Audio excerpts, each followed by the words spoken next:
For the record lang, kasi si Ella has been linked to you or ikaw inamin mo naman na before sa interview na are you dating or not. Pero ano yung real score na ba sa inyong dalawa? Dating pa rin ba or nag-level up na? No, I think right now it's gotten harder to but at this moment we're just good friends.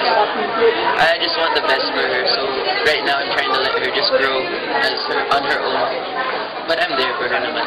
So may understanding kayo na exclusive or I guess it's an understanding, but I wouldn't want to keep Ella held down at her age. 19 is a tender age. Siyempre, I want her to experience things. So if it's not with me, if it's with someone else, I'll always understand. Pero I'm there for her.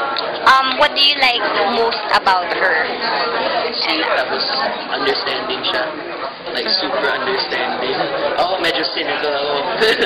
Pero siya, always bubbly and happy siya. Positive na tao. Anong feeling mo na lagi niyang suot yung necklace na binigay mo sa kanya? Natuwa.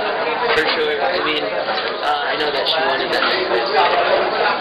Right now, with a lot of the projects, it's nice to be able to know that I can do something like that now. So talaga bang may conscious effort na to be easy on her? Kasi if ever, you'll be her first boyfriend eh. Yeah, that's why I don't wanna hurt Ella. I think I've learned a lot in the past few years. So at my age, 24, I think I should be the mature one to not rush things or force anything.